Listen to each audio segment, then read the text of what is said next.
So the motivation for this content was I have people who talk to me about, look, Victor, I'm talking to a customer, and sometimes they're so focused, right, on doing things a certain way that, how do you get them to change or shift their buyer's perspective?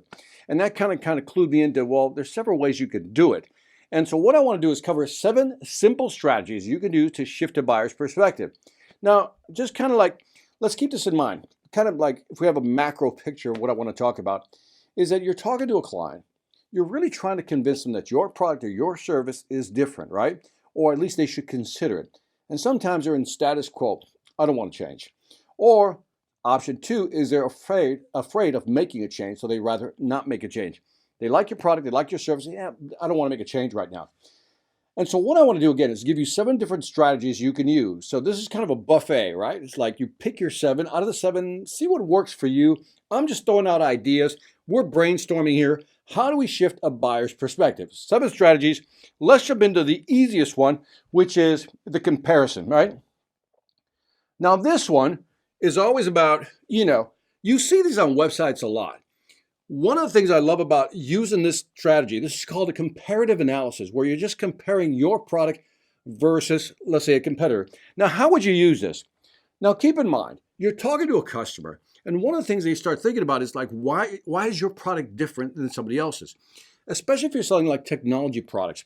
So what I do is, here's my company, and then what I typically try to do is find competitor A, competitor B, and then I create a matrix. This is the comparative analysis matrix, right? And you've seen this again, when you see like websites, there's always like, 3 versions of it, the good, better, best. This is kind of a flavor like that. But one of the things I love about a comparative analysis matrix like this, it makes it visually easy. Here's the line I want you to kind of absorb. It reduces cognitive loading for the client.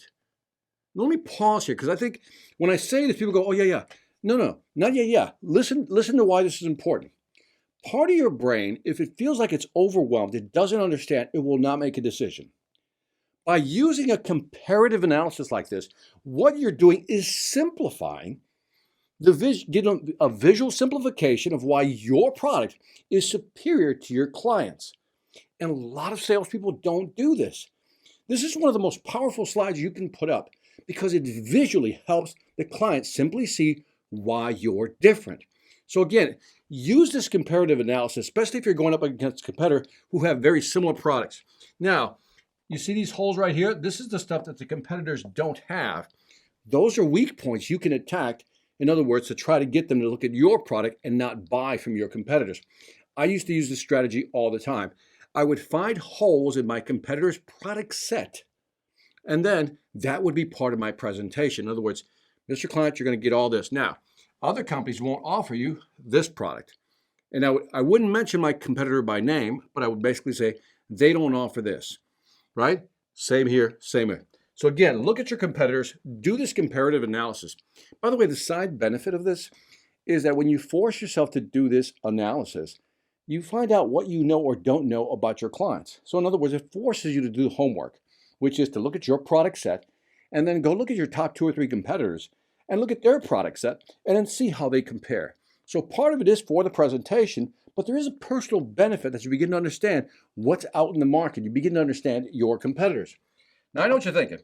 You're thinking, Victor, what if they have similar products? In other words, what if they have all the features? In other words, here's your company, here's your competitor, and these folks right here, this competitor right here has everything.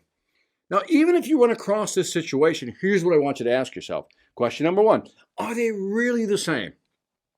Now, let me pause here for a second or slow down here because sometimes it looks like it's the same, but it's not really the same. So in other words, they can say they also offer feature C, but if I dig into feature C, what they're offering, it's not really what we're offering.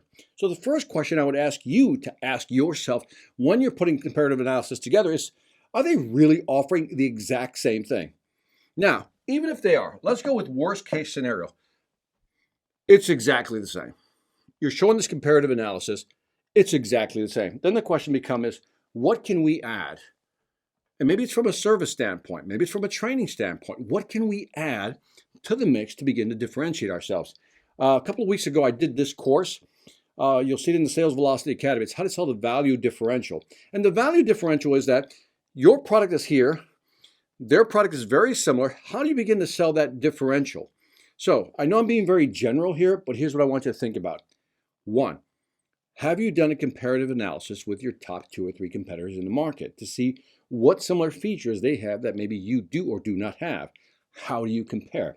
Number 2, if they're very similar, then what can we do as an individual, entrepreneur, small business owner, agency, or corporation? What can we do? What can we add to create, let's say, a new feature? Like one of the things we always loved doing was adding services. Like, for example, free training, right? Free customer support. We tried to find something that differentiated our product. So again, strategy number 1 is put together a comparative analysis and then try to find where you might differ. Even if you're the same, let's invent something. By invent something, let's create a new service that the competitor is not offering and use that as part of our presentation. Now, here's another part I want you to look at. Another way to shift the buyer's perspective, right? Let's say, and let's set this one up. I use this one a lot, by the way. This is one of my favorite strategies. Let's say you're trying to sell a company sales training, what I do, right? And so one of the things I always ask customers is like, for example, what are different KPIs? Let's walk through this slowly. I want to show you this. These are the ones I use for, by the way, I'm about to give you the secrets of my sales pitch, right? So when I'm talking to a company, right, I do enough research. You go back full screens. When I'm talking to a client and they're thinking of hiring me for sales training, one of the questions I often ask, or several questions, but one of the big ones is, what's your close rate today?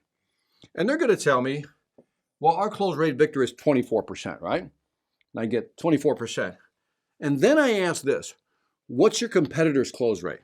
I usually get a big question mark.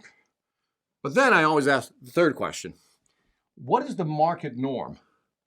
Right? That's just powerful because if they don't know, I pretty much know because I've done the research, right? So now think about this. They're at 24%. Remember, I'm selling sales training here. And I then inform them that the market is actually doing 30%. That means, not big math here, but that's a 6% difference in close rate.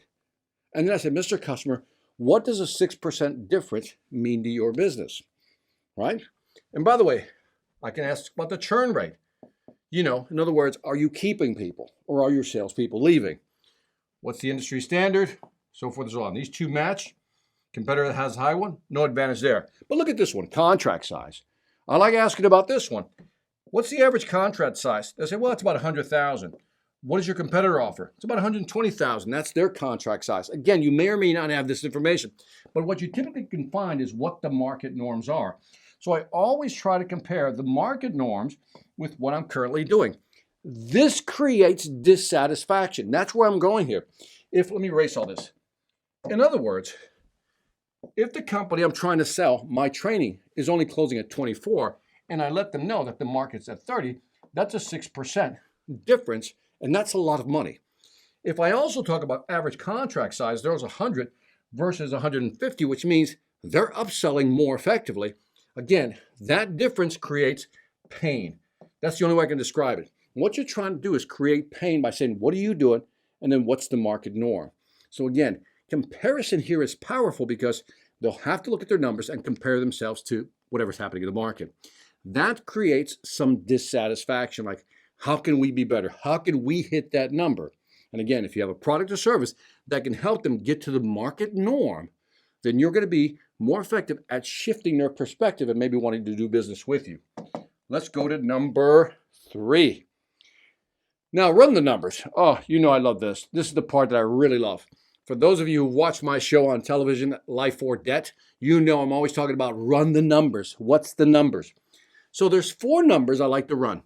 And by the way, again, let me set the frame here. You're talking to a customer. You're trying to get them to either make a commitment, advance the sale, move forward. They're not doing it. Maybe there's some resistance. Maybe they're not sure.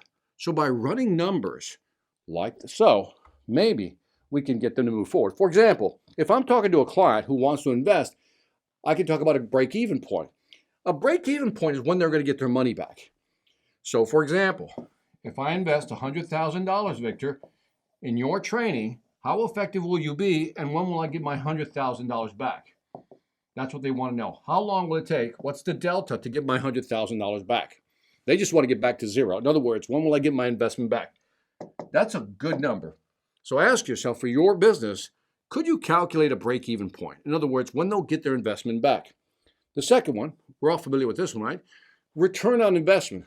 Now, they not only want their money back, they want a what? An increase over the money they want back. They invested. So in other words, if I invested $100,000, Victor, what is that going to give me? Let's just say they want $400,000. Well, you can run the numbers on that on return on investment. That's what they're looking for. They don't want their money back. They want an investment on that money. Again, different numbers you can use. Number 3, big one here. By the way, this one, total cost of ownership, is beyond the price. What is it going to cost me to maintain this? Now, I like to run total cost of ownership to reduce anxiety. Now, notice that the first two, break-even point, return on investment, are more about here's how you're going to get your money back, here's how fast you're going to get it back, and how much you're going to get back, right? Total cost of ownership has a different flavor for convincing. People get very paranoid about what something costs. Price is what you pay for the thing, right? So let's say you're buying, I don't know, let's call it a big black box. It's a piece of technology, and it costs $100,000. That's the price. Total cost of ownership is what is it going to cost for me to maintain this piece of equipment? What are the maintenance costs? What are the future upgrades? Do I have to pay for those? What's the total cost of owning this machine, right? That's what customers want to know. And by giving them that number, you can use that as leverage. For example, if you have a program that has a warranty or guarantee, you say, Mr. Customer, you're going to pay this price. Because of our 5-year warranty, all maintenance, all upgrades are free. So total cost of ownership is equal to the price. A lot of companies won't do that. So again, if there's a way to use total cost of ownership to differentiate yourself, right, in terms of comparing yourself with somebody else, then let's do it. The last one is cost per day. Now, this is an interesting strategy. You've seen this many times. Now, again, what are we trying to do? Shift the buyer's perspective. And one of the strategies we often see is you try to minimize what the investment's going to be. So, for example, and I'm going to use round numbers here. If I'm paying, let's say, if I'm asking you to invest $30,000 in my product, if I really wanted to kind of try to, because you look at that and go, oh my God, $30,000. But if I just break it down to say, really, that's $1,000 a day, you're investing in increasing your revenue by X amount, X percent. So by using the cost per day, so to speak, right? $1,000, it's just a very different way of looking at numbers. If you go to a gym, for example, if you buy a gym membership, right, they'll say, I'm exaggerating here, but they'll say, it costs $300 a month. You're like, whoa, $300 a month. And what they'll do is, well, it's $300 a month, but think about it this way. It's like $10 per day, almost the price of 2 cups of coffee. Why wouldn't you invest in that? So that's another way of framing or reframing how we look at pricing. Okay? Strategy number 4. I know I'm chopping through these, right? By the way, this is always an interesting one. A lot of people focus on return on investment, which is about the gain. But nobody ever talks about the cost of inaction. Now, this is a great strategy. Like, again, read the statement out here. People will move faster away from pain than they will towards gain. In other words, when you talk pain, it has more of an impact, almost 2x the impact than it is when you talk about return on investment in this case. So if I talk about return on investment, here's how much it's going to cost you, here's what you're going to get back, and here's the time frame you're going to get back, and then on top of that, here's the percentage you're going to make. Return on investment. Let's say the customer's thinking, I don't know, I'm not sure. Well, let's calculate the cost of inaction. What is it going to cost you not to do anything? Like, what's that really going to cost you? Now, the way I like to do it, cost of inaction, is remember the Holy Trinity. I call it the value trinity. And that is customers, B2B clients, want you to know 3 things. How do you increase their revenue, reduce costs, or expand market share? These are the 3 things they want. Every B2B company, business, wants to know how to increase revenue, reduce costs, expand market share, or all 3, right? So let's say that I decide to do a cost of inaction. I'll say, Mr. Client, if you don't do anything, go back to the original closing rate, the 6% different. So you're losing 6%, let's call that 6% a month. If your average deal size, I'll say, is $100,000, you can run numbers and they'll come up with a big number of what that's going to cost. So you're going to lose 6%. In other words, you're going to be hurting on revenue. And that's only for 1 month. Multiply by 12, you start getting an idea of how much revenue you're going to lose. Number two, Mr. Klein, the fact that you're losing 6%, remember, I already talked about how they're not going to get the revenue. Because they're losing business, right, to their competitor, they're also not going to be able to expand their market share, which means their market share is going to shrink. And then I tell that story. The cost of inaction, Mr. Customer, is twofold. One is you're going to lose revenue. Your revenue is going to be impacted. Number two, you're going to lose market share. In other words, some of these deals are pretty long-term deals. So if you lose a customer today, you won't get another shot at them for another 2 or 3 years. So again, think about these two levers.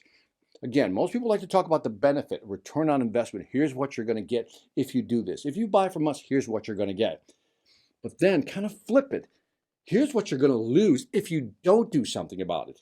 You're losing revenue right now. If you don't do anything, here's what you're losing. Then let's look at market share. What you're trying to do is create some pain, is what you're trying to do. That's what the cost of inaction does. So again, keep this in mind.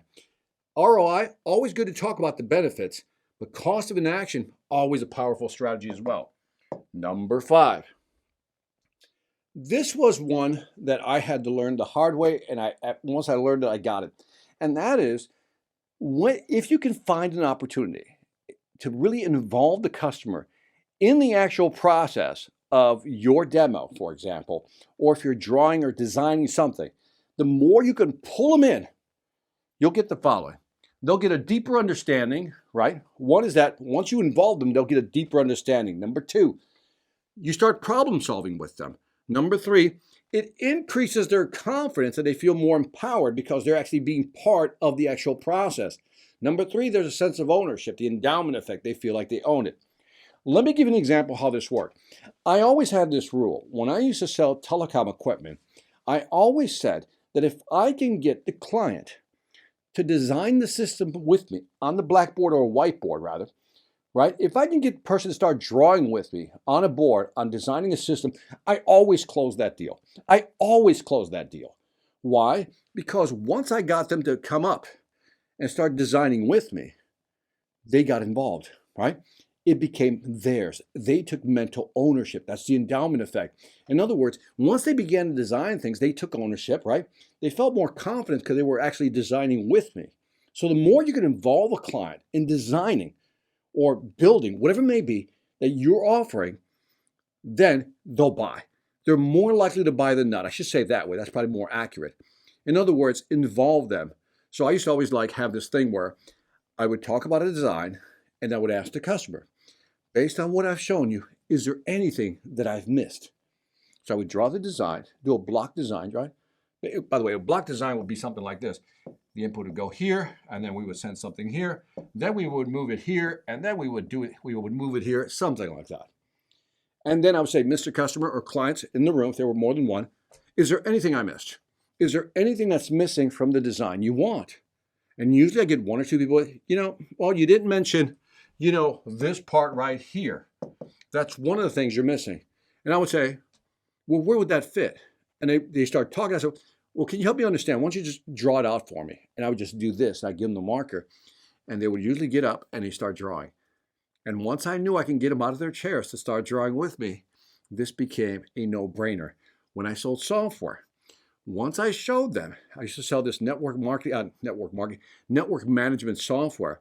And if I could show them, like I would show them how the design works, how they would lay out their network operations center. If I can get them to start designing with me, like moving boxes around on the actual screen, sitting next to me, they always bought. The majority just simply bought. And so again, the more you can involve them, the experiential part is real. The more you can pull them in, that shifts the buyer's perspective. All right, the last two are pretty straightforward.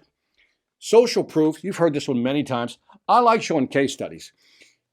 If I can find a business in a similar industry, I love to show that case study, right? Because people start seeing themselves. And again, you run the numbers and you do a before and after. Now, this one seems easy, but this is very powerful. 1, if I'm doing a presentation, a demo, a software demo, I'm going to try to find a company that's in the similar vertical that this prospect is in. In other words, let's say I'm selling a design software and it's for a pool company. It's a large pool company, right? Big government deal. I'm going to pull up other pool designs that I've done for other government entities and present that. Number two, or number three here, I would run the numbers. By run the numbers, we talked about this already. What's it going to cost? So similar design, I run the numbers, but then this right here, I don't think people realize how powerful before and after is. Here's what you had before. Here's what happens after we've done the actual work for you. That's why when I work with pool companies, they always show the basic, it could be an open field, whatever it may be. Then afterwards, they show the design. When I worked with AstroTurf, right?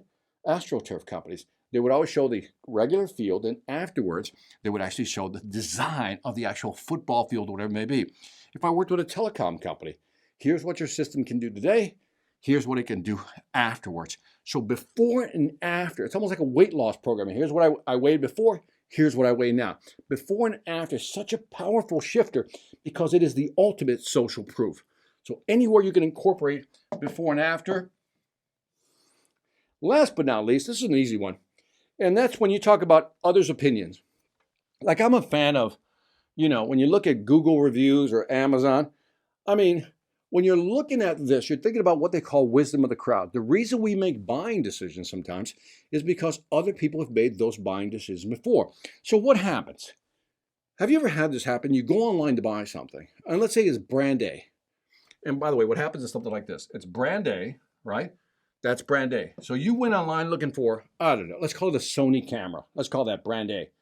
And then you went, and then Amazon does this. They'll say, people who bought this also bought these three items, right? So then you get curious. And then you start researching this one and you go down that rabbit hole. Then you come back to this one, you go down that rabbit hole, come back and compare it to that one, go back to this one, go back to that one. Go back. And in the end, you wind up buying option B, some other one. Why? You started out looking for a Sony and you wind up buying, I don't know, a Canon, for example. Well, what happened? Well, what happened was the Google reviews, the Amazon reviews influenced you. This is called wisdom of the crowd. In other words, these are people who've given their opinions, and all of a sudden that influenced you. So if there's a way that you can leverage, if you have Google reviews, if you have Amazon reviews, whatever reviews you may have, if you have them, use them because, again, they have a way of shifting a buyer's perspective. And what's powerful about reviews is that people detach themselves from brand. Let me say this again because this is important. So the CEB years ago did a study, something executive board, forgot the first name already. But the CEB in 2000, I think it was 11, did an interesting study. When they wanted to find out customer loyalty, what are the drivers of customer loyalty? And what was interesting is that they had, for brand, customer loyalty only represented 19%. That was it. 19% of the people were loyal to a company because of the brand. It means 80% weren't, 81% weren't. So brand isn't what it used to be because today when we search online, there's so many options that we don't have to stick to a certain brand. And by the way, this is another example of social proof, like the Michelin scores, right? Another way of actually just proving. Now, this only applies if you're a restaurant, by the way. But my point here is that we're going to use wisdom of the crowd. These are people who've used your services, and people are going to want to leverage this. You're going to want to leverage this if you can. How about this? Authority figures. And I'll start wrapping up with this. When you look at authority figures, for example, we'll listen to a Warren Buffett when it comes to what? Money, right? Elon Musk, when it comes to technology, we'll listen to him. My question is, who in your industry who's basically touting your product or service, say this is where the market's going. So in other words, let's say you're selling, in this case, let's say an AI product, right? Who in your market today, who's a respected authority, that's the question mark, would you use to convince people that, look, this is where the market's going. This is what's going to happen. So again, anytime you can use an authority, aside from these two guys, and by the way, there's a disadvantage of using a Warren Buffett or an Elon Musk. There's something called, it's like social distancing, not like that, not like COVID. Social distance in this sense. When you think of an Elon Musk, they seem so far away. Like they're so huge, right? They're such big characters. Warren Buffett, such a big character. But if you can find somebody in your orbit, your industry orbit, that's well known, and when that person talks, people listen, that is a more powerful authority than these two gentlemen.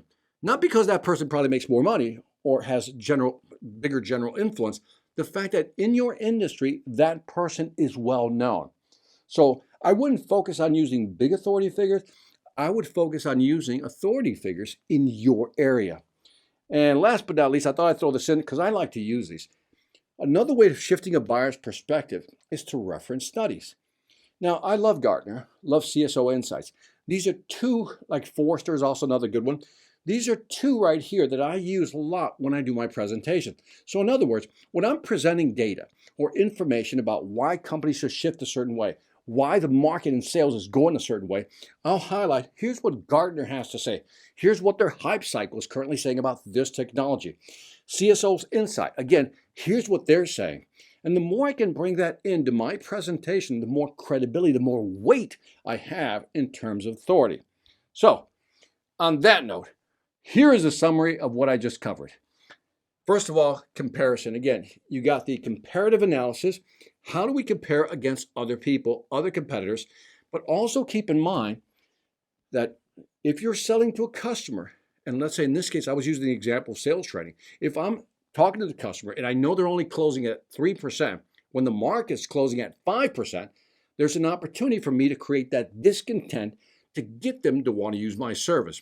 Question is, what can you do? What can you use in terms of the market, what's happening in the market, to have companies go, you know what, I need your service, I need your product in order to be at the market average. Also, then we talked about inform. Again, when we talk about buying levels, again, I always like to emphasize this. There's 3 buying levels, right? People want information. That's a given. Number 2, I always also say people want insight. That's the next level, right? Information beyond the obvious. And last but not least, they want impact. In other words, how's it going to impact my business? And we talked about this. When you can highlight return on investment, break-even points, total cost of ownership, that's really highlighting the impact it's going to have on their business. But if they don't take action, you can highlight that impact as well. Next, show and tell. Again, the more you can get the client involved, the better. Social proof. What are other people doing that compares to their market, their industry? And then last but not least is expert opinions. And that is 7 ways, 7 different strategies you can use to shift the buyer's perspective. If not only shift them, but maybe create a sense of urgency at the same time and say, you know, maybe I need to make a change in order to stay with the market or stay ahead of the pack. Anyway, 7 different strategies, shifting a buyer's perspective. And on that note, that's all I have to say.